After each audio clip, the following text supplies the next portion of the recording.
Welcome back to part 2 of our lecture over Basics of Biblical Greek by William Mounce.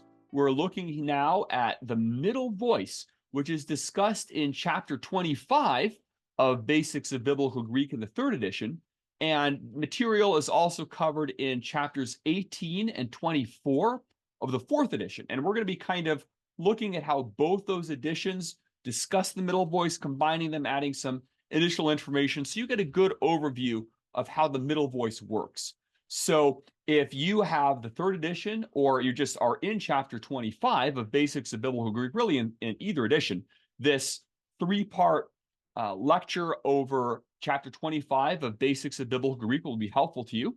And also, if you have the third edition and you want to kind of get ahead on the middle voice a little bit, or if you have the fourth edition and you're in chapter 18, or in chapter 24, this will help you with understanding the middle voice from things that Bill Mounce talks about starting in chapter 18. So this is our kind of consolidated chapter 18 and 24, fourth edition, chapter 25, third edition, middle voice lecture, which will be combined with parts 1 and part 3 of our lecture over chapter 25 of Basics of Biblical Greek. It's relevant really to both the editions at the same time. So since it's kind of its own separate lecture, which you might watch at a different time in the fourth edition than in the third edition, sort of standing alone middle voice information, we're going to seek the Lord's face in prayer again, and then we will proceed with our analysis of the middle voice.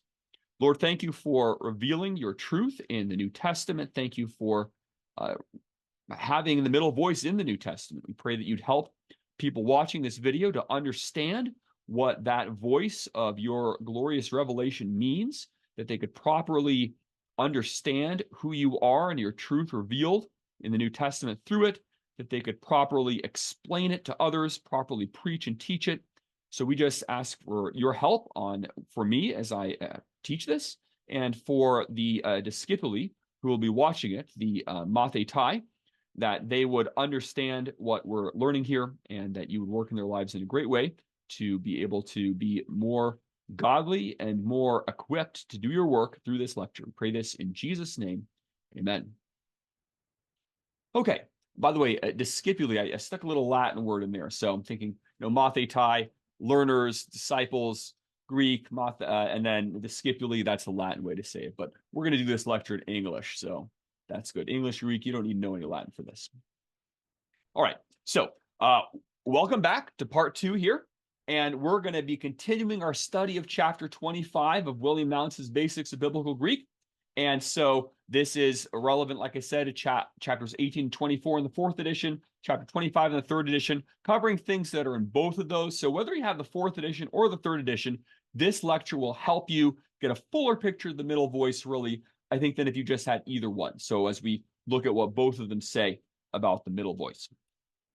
So in the third edition of Mounce's Basics of Biblical Greek, chapter 25.15, the discussion of the middle voice is actually put off until chapter 25 in the third edition, because the material is a bit nuanced and could be a little hard to think through when you're just initially learning your tenses.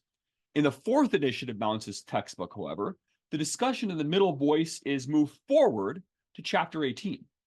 Unlike the large majority of the material in the third and fourth edition, where differences are minor in William Mounce's Basics of Biblical Greek, in relation to the middle voice, the fourth edition moves the middle discussion forward to chapter 18.11 through 17, and chapter 18.24 to 18.26, pages 185 and following, with some additional information in chapter 24.19 to 24.21 on page 269.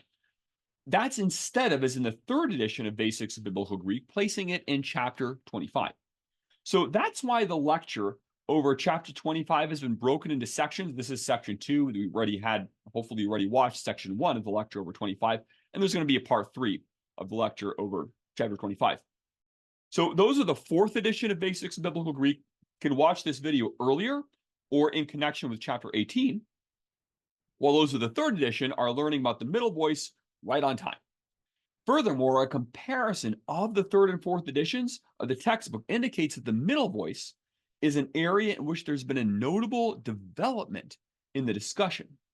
Lord willing, you'll learn about what both editions say concerning the middle voice in the next number of minutes as we go through chapter 25 of the third edition and the middle material in chapters 18 and 24 of the fourth edition. So we're going to tackle the middle voice in such a way that the content of both editions gets examined. And I believe you'll be able to understand the middle. It's not that bad. Indeed, by comparing the information in the third edition and the fourth edition of Basics of Biblical Greek, along with some additional material that I've supplied, I believe you will come away with a better understanding than you would possess simply by utilizing either one of the editions separately. So let's get started. When a verb is in the middle voice, the action of the verb is done in some way that affects the subject. The middle voice involves subject affectedness. When a verb is in the middle, you have a subject doing the verb. You still have a direct object that is receiving the action of the verb, but the middle voice indicates that the subject is doing the action of the verb in some way so that the action of the verb comes back to the subject. If you look at many Greek grammars in the section on paradigms and you look at the translation of luo in the middle voice, you will see something like I loose for myself, you loose for yourself, he looses for himself, and so on. Now, that may be an artificial way of putting it, but the point that this rendition attempts to get across is that while the subject is still doing the action to the direct object, it is doing it in some way so that the action is including the subject as well. The subject does not become the direct object, but it is somehow included in the action as well. Now, Mounce and Basics of Biblical Greek employ the phrase self-interest to describe this way in which the action reflects back upon the subject. So when a verb is in the middle, the subject is still performing the action on the direct object, but there is an idea of self-interest in that the action will somehow come back to the subject. Mounce is also concerned about a lot of misunderstanding about how the middle works in Koine Greek. He wants students to escape that misunderstanding. So the middle has shifted its emphasis from its use in classical Greek to its use in Koine Greek. And it is common for people to assume that the ideas that would have been present in a middle voice in a classical author some centuries before the New Testament was given by inspiration are still necessarily there in the New Testament period, when such an assumption is not necessarily the case. So we have the danger when we see a middle in the New Testament of reading into it assumptions from earlier classical usage, when these assumptions are no longer valid. The middle is in the process of being phased out in Koine, and the main use of the middle in classical Greek appears to occur only in a handful of New Testament verses. Now, Mounce in Basics of Biblical Greek, chapter 25.17, third edition, says that the most common classical use appears in only one verse, Matthew 27:5. But I believe, as does Dan Wallace in his Greek grammar beyond the basics, that is somewhat of an overstatement. But what was the most common classical use is certainly not common in the Greek of the New Testament, even though it is in more than just a single verse. So Basics of Biblical Greek's careful definition of the middle is attempting to be accurate to the New Testament and Koine evidence, while also not validating misinterpretations that are too commonly made about the middle's use in the New Testament. So if a verb is in the middle, the subject is still doing the action of the verb, the direct object is still directly receiving the action of the verb, but there's something about the nature of the action that includes the subject in this self-interest sort of way. Now, we need to recall, after having explained everything that we have just said about the middle above, that most middles are actually active in meaning in the New Testament. The most common New Testament use of the middle is the deponent middle, what we have been seeing with the middle voice verbs in previous lessons in the workbook and so on. Here, the middle simply portrays an action as active without the sense of reflecting upon the subject that we have just been explaining. Furthermore, there are many uses of the middle when this reflective back on the subject sense is faint enough that there's not a good way to represent it accurately in English Bible translation. Sometimes you might bring the sense out in exegeting and preaching a passage, But if you were translating the Bible into a foreign language, you would translate it in the same way as if it were an active voice. Thus, in many cases, it is hard to bring the subtle idea of the middle voice into the way you translate a verb in English.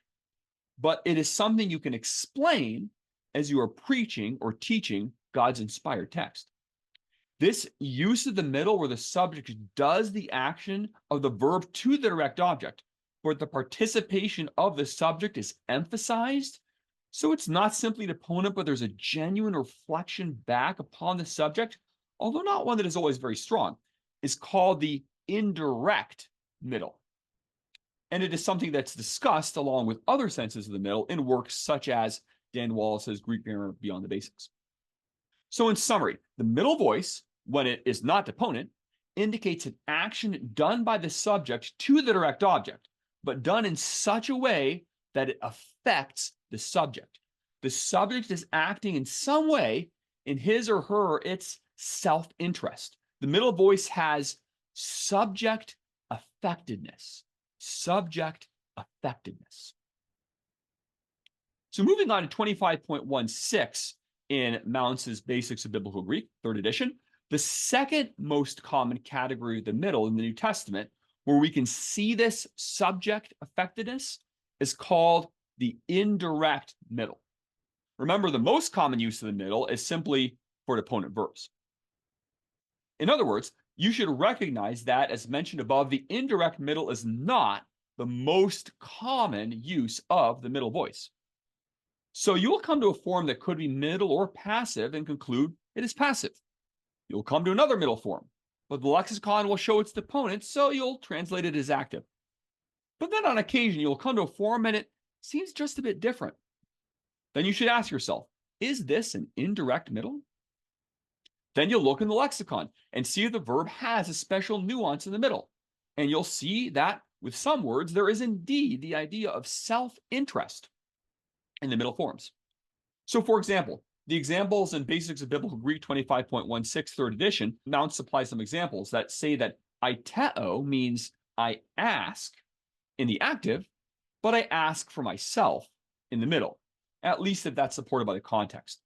The footnote number 16 of BBG states, BDAG does not say that aiteo has a self-interest sense in the New Testament, but see the exercises. So we're going to look at a few examples with aiteo shortly. So a text that involves aiteo in the middle voice, where the asking is prayer, might be a prayer for oneself, for one's own benefit, rather than, say, intercessory prayer. Baptizo in the active is I dip or baptize, but in the middle it is I dip myself, or I dip with some sort of self-interest idea to it.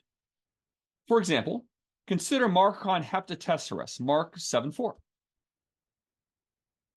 So here in Mark 7:4, kai apa agaros an me baptisontai, uk estheusi, etc. And when they come from the market, except they dip or wash themselves, they eat not.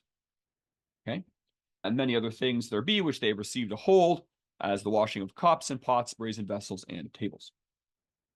So you can see the subject affectedness of the middle voice here, in that I supplied in brackets the word themselves in the translation. Although I note that I put themselves in brackets, it's something you could bring out in exegesis, but you probably wouldn't include it in a translation of the Bible into a foreign language. So they were dipping, they were washing themselves when they came from market. For another example, consider that heurisco in the active is I find, while in the middle it is I obtain for myself. So for example, in Hebraeus and Dodeka, Hebrews 9:12, now in this verse, the word in the middle is a participle rather than an indicative verb, but you can still get the point. So here we have Ionion lutrosin huramenos. So having himself obtained eternal redemption for us, Hebrews 9:12. So we can see that reflective sense of Christ himself having obtained redemption on our behalf. Now, context and the meaning of the specific verb are key for a proper understanding of the significance of the middle voice in any given passage. And again, remember that the most common category of middle in the New Testament no longer has a genuine middle sense to it. The deponent middle is the most common category, and many other middles can be translated simply as actives because the sense of reflecting back upon the subject is slight.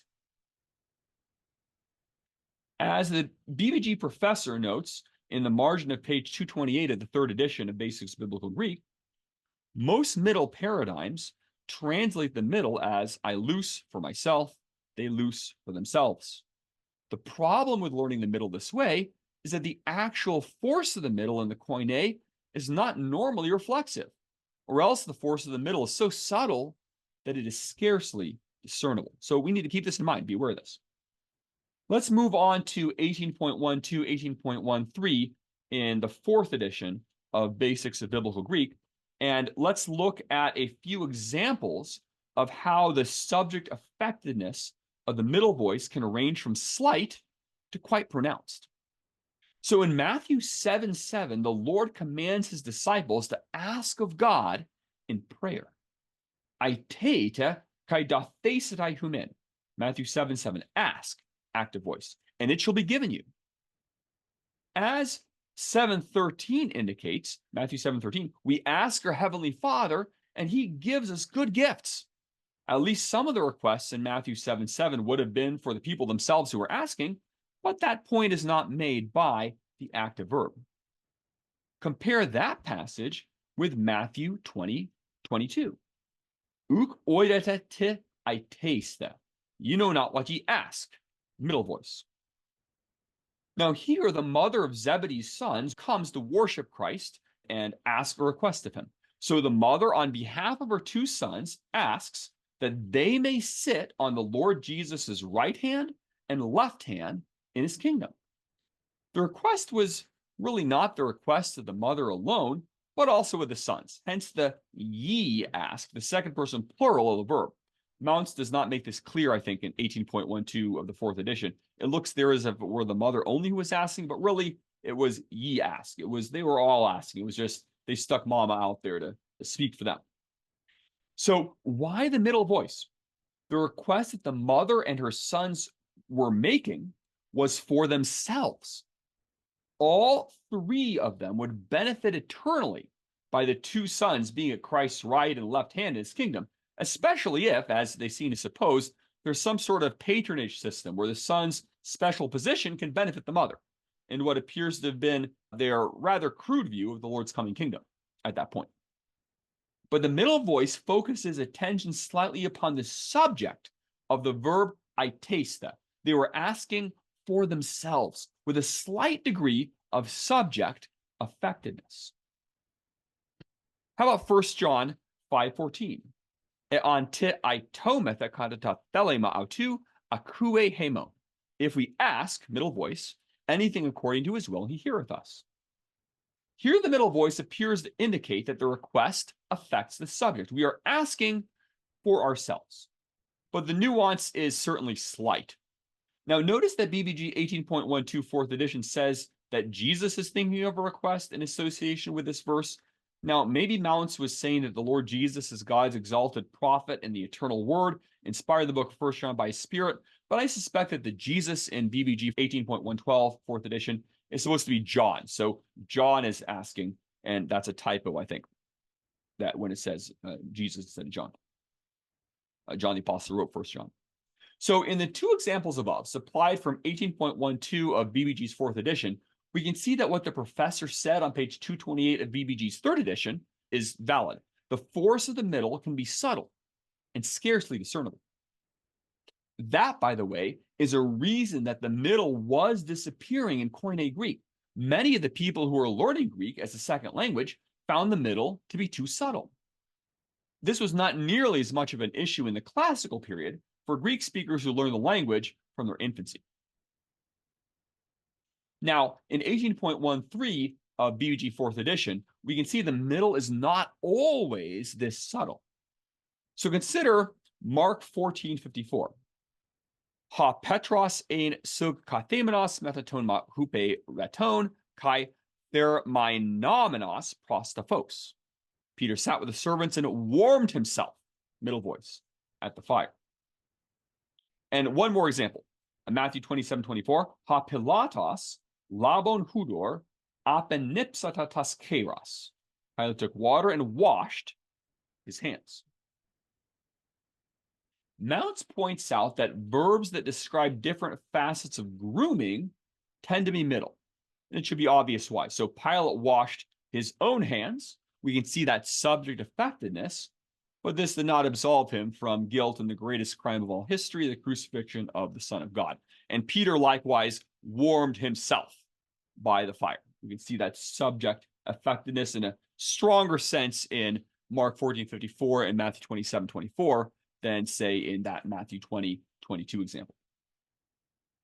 So we can see that the most common category of middle in the New Testament is the deponent middle. In such verbs, there's no middle voice idea at all.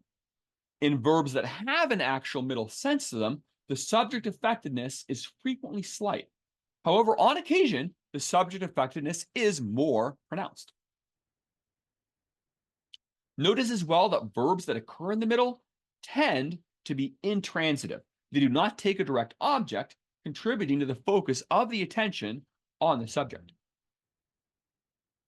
Now, in 18.15 through 18.17 of BBG's 4th edition, Mounce discusses the traditional view that verbs that have a middle for their lexical form, like apokrinomai, I answer, should be labeled as deponent or middle deponent. And that's what we've been doing in our class. He also discusses the idea of labeling such verbs as middle-only verbs instead of as deponent, but we're going to continue to label such verbs as middle deponent verbs.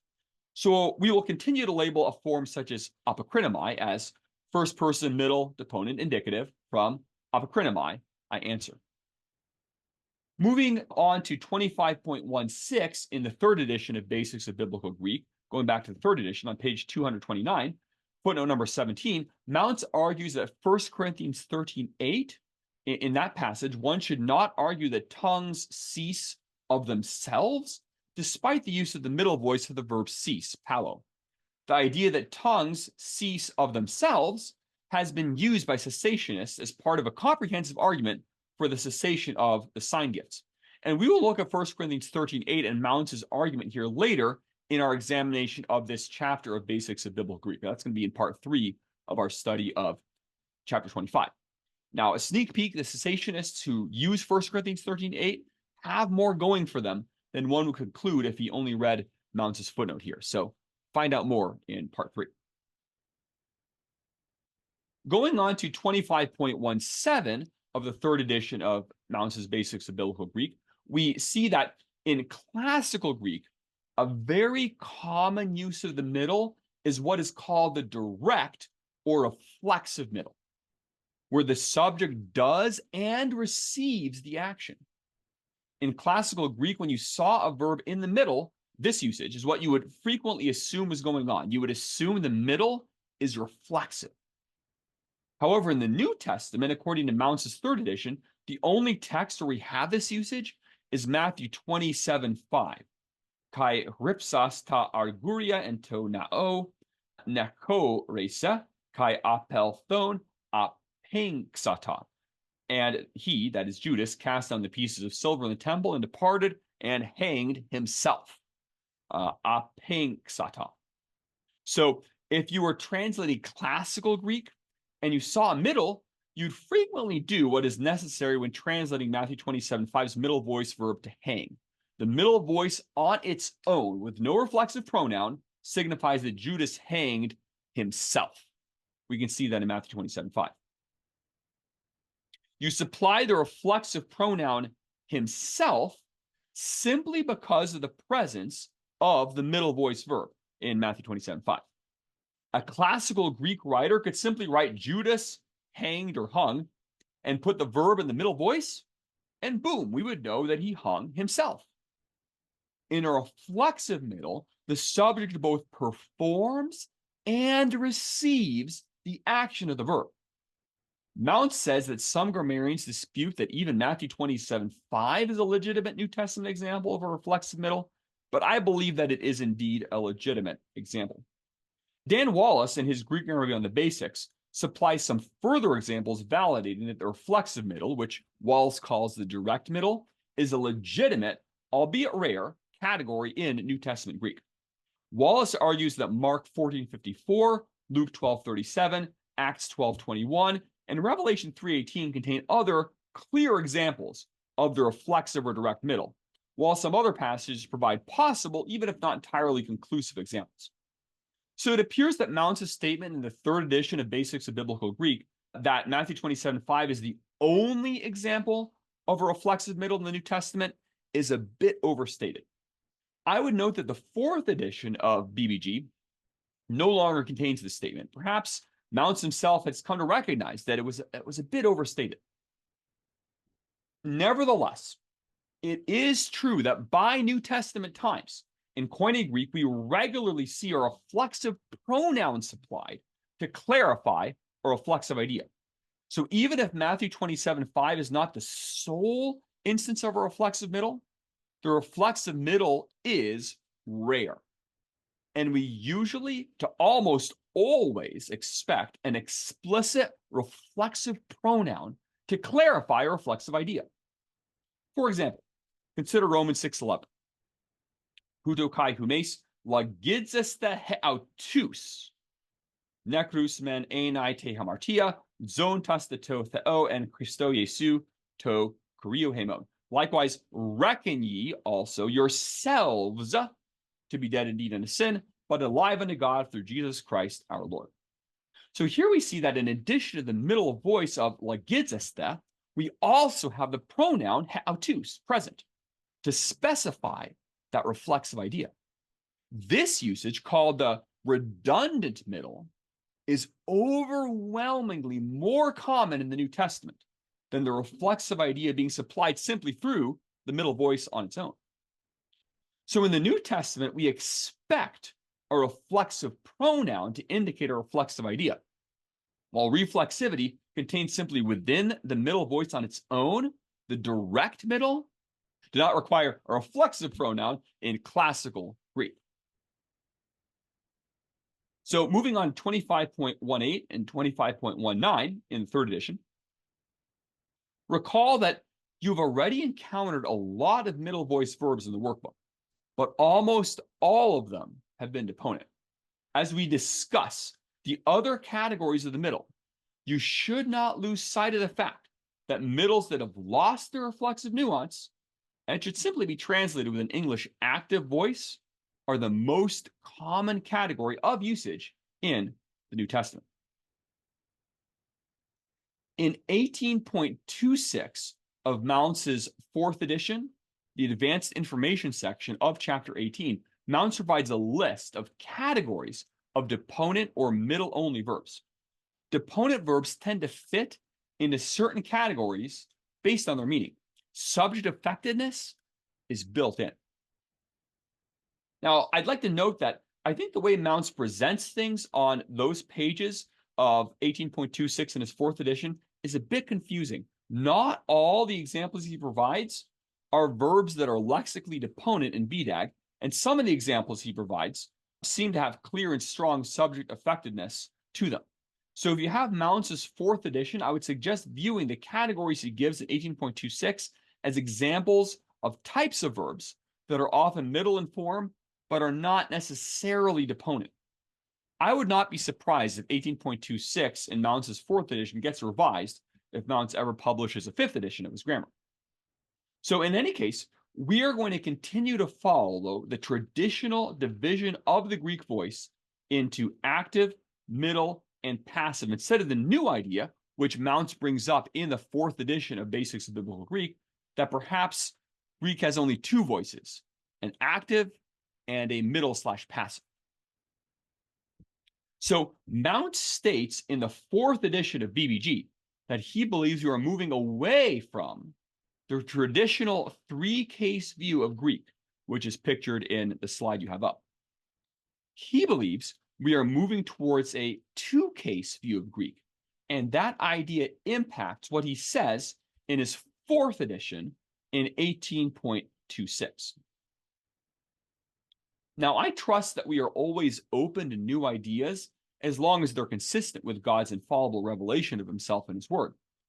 I must admit, however, that I at least am skeptical of the idea that scholars have been studying the Greek New Testament and classical Greek for centuries, and yet something as fundamental as whether there were only two voices in Koine Greek instead of three was overlooked.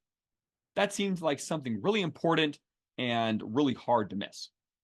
So I'm planning to stick with a traditional three-voice view of Greek grammar, the one advocated in the first three editions of Mounce's Basics of Biblical Greek Grammar, and not abandon, but only questioned in his fourth edition. Why? Perhaps the following discussion from Wallace's Greek Grammar Beyond the Basics may provide a helpful analogy.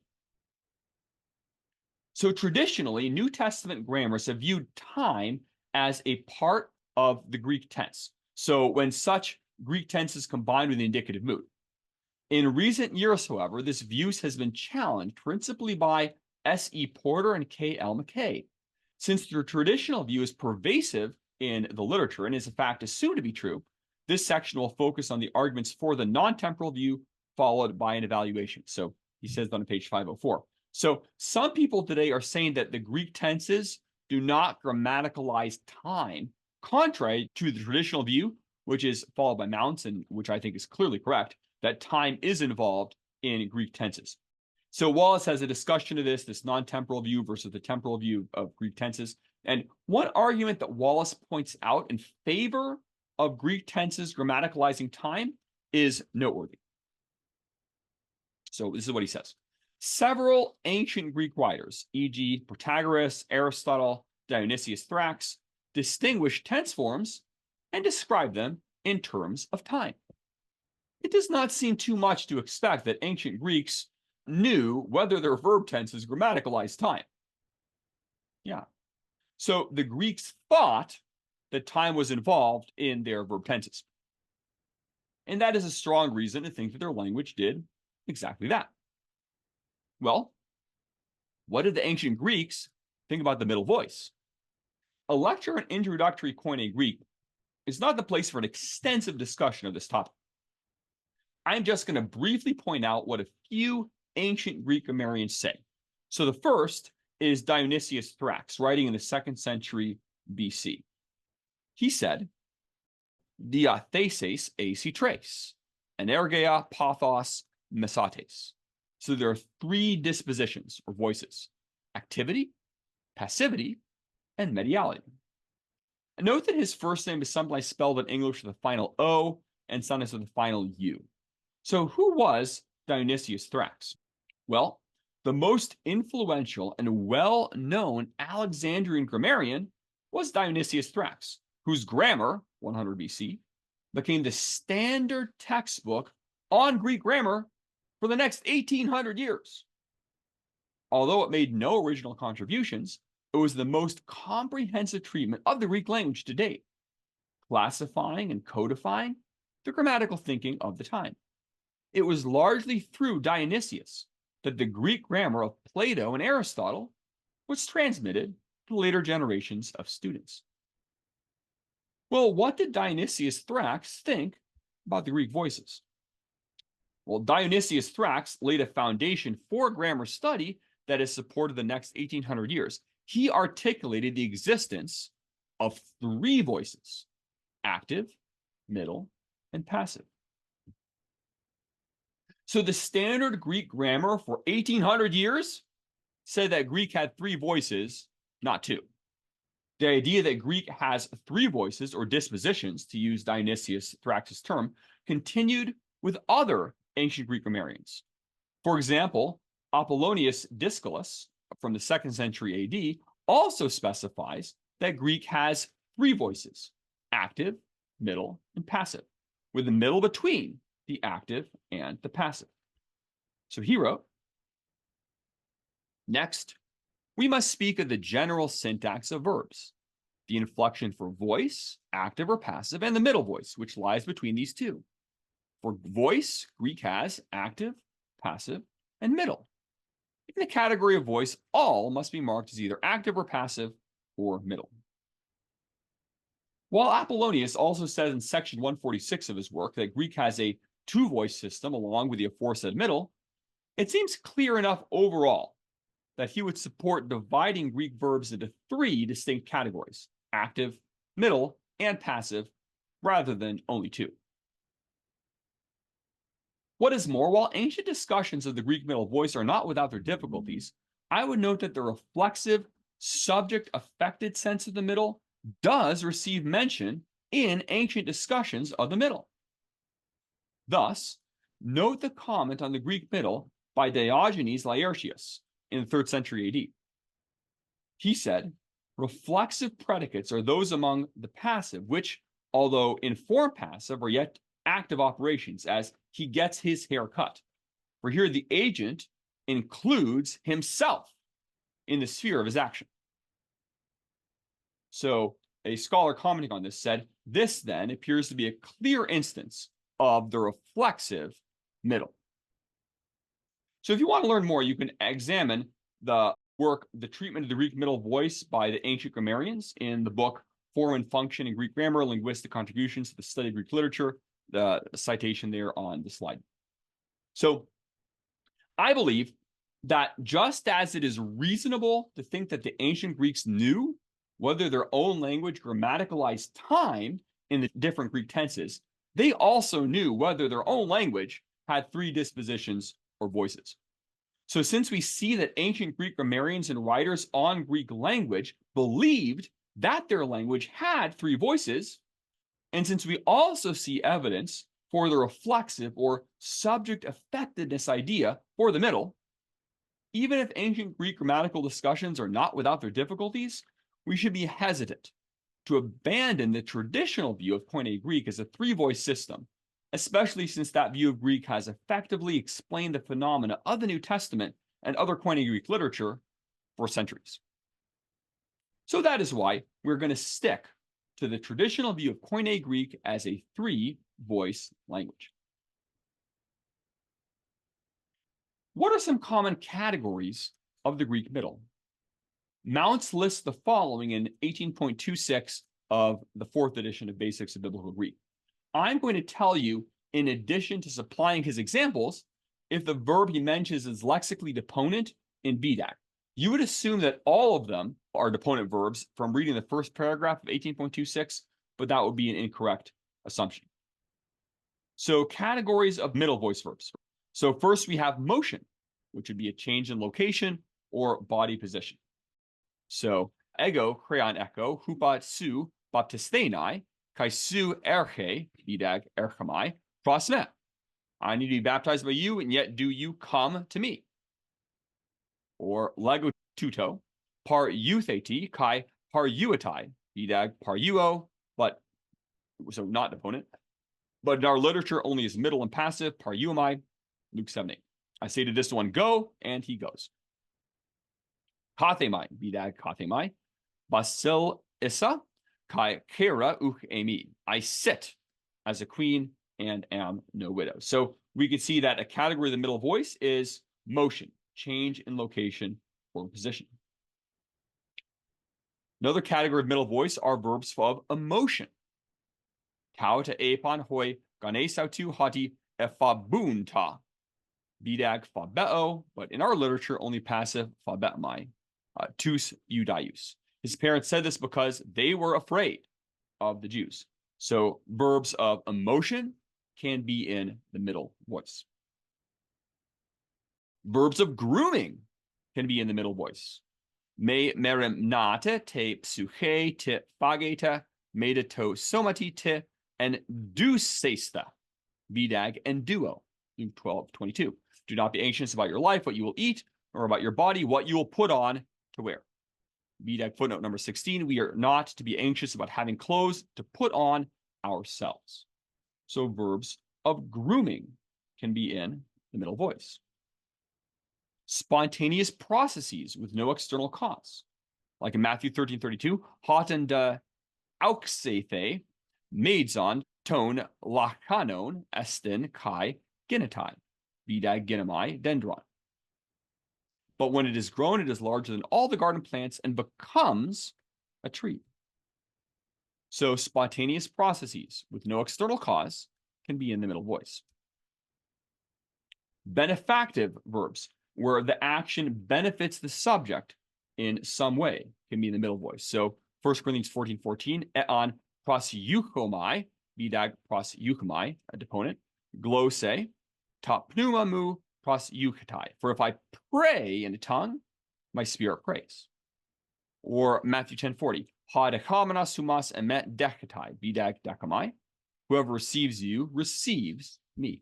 So benefactive verbs can be in the middle voice. Reciprocal verbs, actions involving two participants, can be in the middle voice. So apokrinatai, bidag lexical form, apokrinamai, Jesus, tein psuchensu huper emu, theses. Jesus replied, will you lay down your life for me? Or Romans 16:21, aspadzatai, bidag lexical form, aspadzamai, humas, timotheos has sunergosmu. Timothy, my fellow worker, greets you. So reciprocal action can be in the middle voice. Reflexive action, where the verb acts on the subject either directly or indirectly, which could include verbs of grooming, can be in the middle voice. So reflexive verbs. So Matthew 27:5, pripsas ta arguria estan naan anachoresen kai apelthon apenksata, bidag apako. He threw the silver coins in the temple and left, and going away, he hanged himself. DBG footnote number 17. There's no specific Greek word translated himself. It comes from the middle, apenksata. So reflexive verbs can be in the middle voice. So those are some types of verbs that take the middle voice according to BBG 18.26, 4th edition. Note that we're not here talking about categories like the deponent, reflexive, reciprocal, or redundant middle, but categories in the sense of types of verbs that have a middle sense. What type of middle sense is involved is not addressed by Mounce in 18.26. There's one more development in the discussion of the middle and passive in Mounce's 4th edition that I want to point out in 24.19 to 24.21 in the 4th edition. Their Mounce, following the modern suggestion that Greek does not really have 3 voices, but only 2, says that one should assume that verbs that come from the 6th tense form or principal part, theta eta forms, are really passive, but they could be middle. While aorist middles, sigma alpha forms, belong to the same category, but should generally be translated as active. We're going to go with the traditional position, and we'll continue to treat aorist middles, sigma alpha forms, as middle, and aorist passive forms, theta eta forms, as aorist passives, and assume that they are really distinct, as Greek grammar has assumed for a very long time. Moving on to 25.18 and 19, there are only a few verbs that have a middle deponent and a passive deponent form. Mounce supplies the example of ginomai. Going to 24.20 in Mounce's 4th edition, Mounce's 4th edition, 24.20, also mentions that the following verbs have aorist passive deponent forms. Apokrinamai, which it would be apokrythane, ginomai, which is egenathane, dunamai, which is adunathane, and paruamai, eparuthane. So those verbs have aorist passive deponent forms, according to 24.20 of Mounce's 4th edition.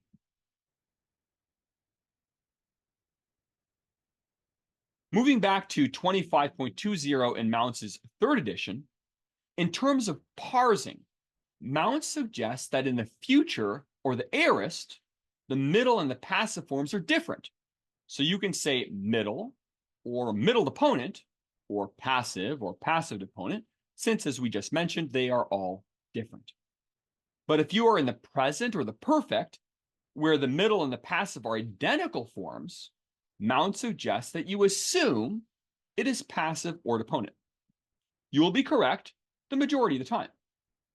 However, if a form does not make sense as a passive, then you should consider that it might actually be a middle. This suggestion by Mounce is reasonable in terms of your translation praxis and exegesis for now. However, when you parse a form that could be either middle or passive, and all you have is the form with no context in your workbook or on a test, please say that the form is middle passive. If it is deponent, say it is a middle passive deponent. That's if you have no context. If you have context, such as when translating a passage instead of just a word in a list of words to translate. So when you have a passage of scripture, then please make an exegetical decision. So if you have context, say that the verb form that on its own without context could be either middle or passive. Say it's either passive or that it's middle, rather than saying it is middle passive. Let me give you a few examples so you see what I mean. So consider Ioannin tres hex kai triakonta, John 3:36. Ha pistuon estan huion eche zoin ionion. Ada apethon to huio u opsitai zoin. Al he arge to theu mene ep auton. So in this sentence, note the verb opsitai. So you identify it as a future form of harao, which you learned in BBG chapter 20. You notice that opsitai has the middle passive ending tai. The form is middle, built off the future tense form opsimai. So is it deponent? Well, you can see from the my ending at the end of the tense form for the future that it is deponent. So as the deponent tense form, it has an active meaning with the middle form. So you therefore parse the verb as a future middle deponent, third person singular from harao, I see. Its inflected meaning is shall see. You do not say that it is a future middle passive deponent because the future passive is built off the last, the sixth tense form principal part, while the future middle is built off the second tense form, the future active tense form or principal part. Let's compare that with praxis ton apostolon octo kaikasi, Acts 28:28. Gnoston unesto humin hatitois ethnisen apostale ta soterion tu theu autoi kai akusantai.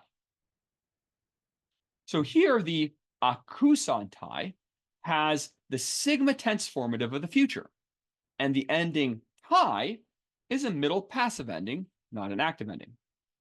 It's the form deponent. You learned akuo in chapter 16 of BBG.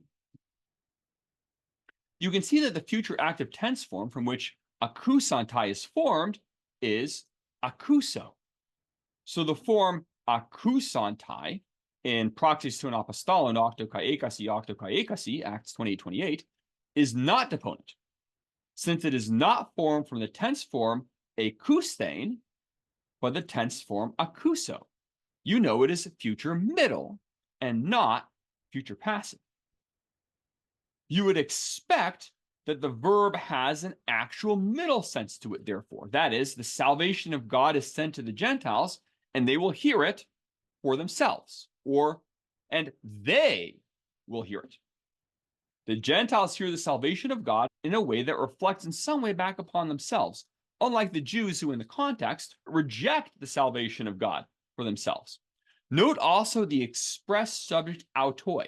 They will hear for themselves. Both the expressed subject and the middle direct the focus of the verb back upon the subject.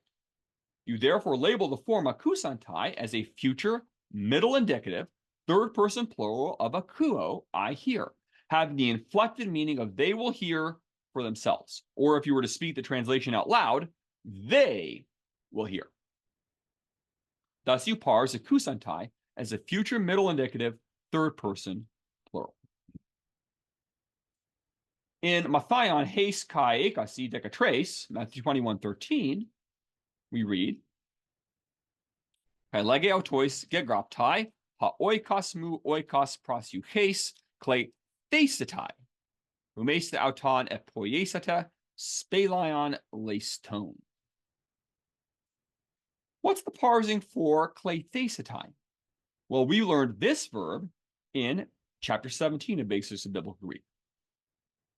We can see that kleithesitai is formed from the final tense form eklethein, not the tense form kaleso. The form is future passive, not future middle. You therefore parse klethesetai as a future passive indicative third person plural of kaleo, I call, with the inflected meaning of it shall be called. Let's take a look at Iowanin trace, John 3:3. Apokrithe ha Jesus kai epen ato, amen, amen, legohu soi, e on me tiskene the anothen. Dunatai, idain, tain basileon to theou. Parsing the verb dunatai, you recognize that it comes from dunamai, which you learned in chapter 18. So dunamai gives you all the forms here of dunamai in chapter 18. So the form of the verb here in dunatai, it's present tense, coming from the first tense form or principal part, the lexical form. Is the verb deponent? Yes, because the first tense form, the lexical form, dunamai, ends in a mai, not an omega. So although it ends in mai, and in the present tense, both the middle and the passive look identical, you do not need to specify whether this form is middle or passive. It's deponent, so it has an active meaning. You therefore parse it as a present, middle, passive, deponent, indicative, third person singular from dunamai, with an inflected meaning of he is able. Let's look at Iowanin trace deca octo, John 3:18. Hapistuon e sauton u krinitai. Hade me pistuon ede kekratai. Hati me pepistuken esta anima tu monogonus huiu tu theou. Here, krinitai comes from krino, a chapter 20 vocabulary word in BBG. You can see that krinitai comes from the first tense form, the lexical form. It is present tense. Is it deponent? No, because the first tense form ends in omega, not in mai. So you have to decide if it has an actual middle sense or an actual passive sense. Does the passive sense is judged or is condemned? Does that make sense? Yes, it makes good sense. He that believes on him is not judged or is not condemned. That makes great sense. Does a middle sense, something like he that believes on him does not judge or condemn himself, or he that believes on him does not judge or condemn for himself. Does that make sense? No, it does not make sense. So you parse krinitai as present passive indicative, third person singular from krino, I judge, with the inflected meaning of he is judged or he is condemned. Let's look at one final example. Corinthius prote hex hepta, 1 Corinthians 6:7. Ede men un halos he tema en humenestin hati krimata echetemeth auton. Diate uhi malon adkeiste. Diate uhi malon apastereiste. Now, therefore, there's utterly a fault among you because you go to law one with another. Why do you not rather take wrong? Why do you not rather suffer yourselves to be defrauded? That's how the authorized version translates it. So we have the verb adikeiste and we have apastereiste from adikeo and apastereo. So here the verb adikeiste is a second person plural present indicative from adikeo, to act in an unjust manner, do wrong, or to cause damage or mistreat, injure, according to BDAC. You can see from the secondary ending in Corinthius prote, hex hepta, that the form is middle passive. Since the lexical form is adikeo, we recognize that the verb is not deponent. So is it middle or is it passive? Does Paul state, why are you not wronged or injured? Passive. Or why do you not rather let yourselves be wronged or let yourselves be injured? Middle, a permissive middle. We also have the verb apastereiste, a second person plural present indicative from apastereo, to cause another to suffer loss by taking away through illicit means, rob, steal, despoil, defraud, or to prevent someone from having the benefit of something, deprive.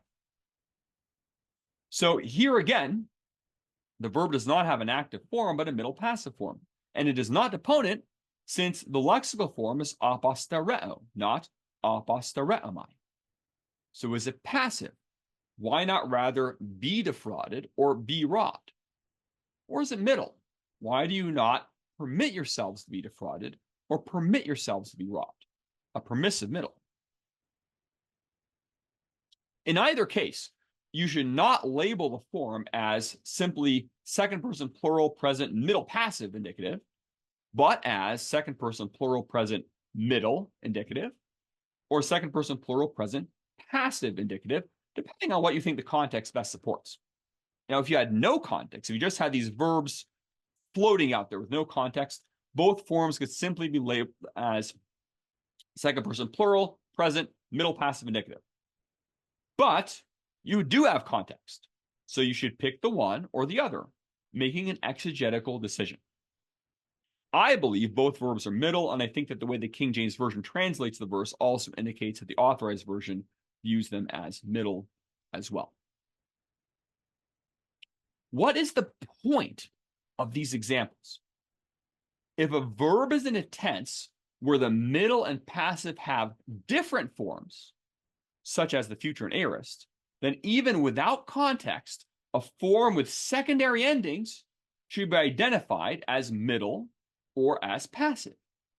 If a verb is deponent, it can be parsed as, say, an aorist middle deponent or an aorist passive deponent, depending on whether it comes from the aorist active tense form or the aorist passive tense form. If a verb is in a tense where the middle and passive forms are identical, namely the present, imperfect, and perfect, the acronym PAPI will help you remember these, then a verb that has no context can be labeled middle passive, for you have no way of knowing if it is the one or the other. You can see here in the slide, you can see the PAPI telling his baby pie, Agapo sehuia, I love you, son. And the baby pie responding to his daddy, Kago agapo se aba, I love you too, daddy. So remember, papai, present, perfect, imperfect. These are the tenses where the middle and passive forms are identical. If you like this acronym, remember that the lowercase a in papai is not the aorist. In the aorist, the middle and passive have different forms. The a is simply a way to not say papai. So papai, okay? Present, perfect, and imperfect.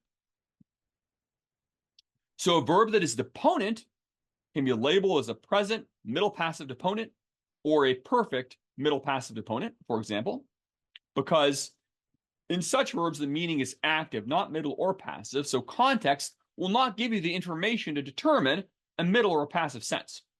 Now, it is possible that as Greek developed, the deponent verb emerged from a verb with an actual middle or an actual passive sense historically, so that it's really a middle deponent or really a passive deponent, but we don't need to concern ourselves with that.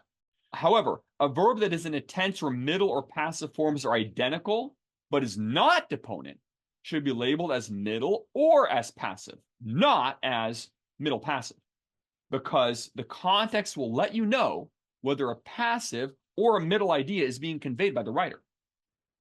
BBG 25.20, third edition, suggests that you lean towards labeling a form that you are not sure about as passive instead of middle. He says, Mounce says, if you cannot tell for present, imperfect, or perfect, for now, assume it is passive or deponent. If it does not make sense in context, perhaps it is middle. If you forget whether in a particular tense a verb form has distinct middle and passive forms, or if the middle and passive forms are identical, and so you need to make a decision on whether a verb is middle or passive, meaning when you have context to help you, in addition to our PAPI acronym, a glance at the master verb chart on page 354 of BBG 3rd edition or page 429 of the 4th edition will remind you of the answer. So we have the master verb chart. We have the present here. Notice in red there, present middle passive, imperfect middle passive. And then notice there in orange, future middle, liquid future middle, first future passive, second future passive. The master verb chart continues. It mentions the first aorist middle, second aorist middle, first aorist passive, second aorist passive. Those are in orange. And then notice in red, perfect, middle passive. So if on the master verb chart, the tense column on the far left says mid/pass, middle passive, then you are in a form where the middle and the passive forms are identical. Notice the words in red on the slide. If the master verb chart's tense column says either middle or passive, but not middle passive, then you are in a tense where the middle and the passive forms are distinct. So the orange on the slide. Please notice that we are not looking at the personal endings column for this, but at the tense column. The personal endings column will not supply you with the information you need on this question. Now, of course, the master verb chart is something you should be memorizing perfectly as you learn the different tenses. So that is a rather long explanation for how you should be labeling your forms as you parse them. But since you will be parsing many, many forms, I thought it was worth a few minutes to make it clear what is the way that we are going to be doing this. Remember as well, at least for now, unless this is fixed in an upgrade made after this lecture is recorded, that in accordance in the Textus Receptus module, forms that can be either middle or passive are uniformly labeled as middle, so that you can effectively search for all these forms using Accordance's powerful search tools. The Nestle Aland Greek Textus Rejectus, in Accordance, by way of contrast, tells you that the form can be either middle or passive. The worse Greek text is given the better parsing information because the people who made Accordance are not perfect preservationists, unfortunately. So I hope that in a future module update, Accordance will supply this information in its Textus Receptus module. And if you agree, I would encourage you to make that suggestion to Accordance in the Accordance forums. So for example, Accordance labels all the verbs that in form are present, middle passive, as middle for searching purposes, and does the same thing for perfect middle passive forms. So Accordance says that there are 2,535 present middle verb forms in the New Testament and 719 present middle verb forms, but 0 present passive forms and 0 perfect passive forms. Now, that is certainly not because there is actually not even one present passive or perfect passive in the New Testament, but because consistency needs to be maintained for searching purposes. So keep in mind that the ambiguous forms that can be middle or passive are all labeled middle in the Accordance in the Textus Receptus module.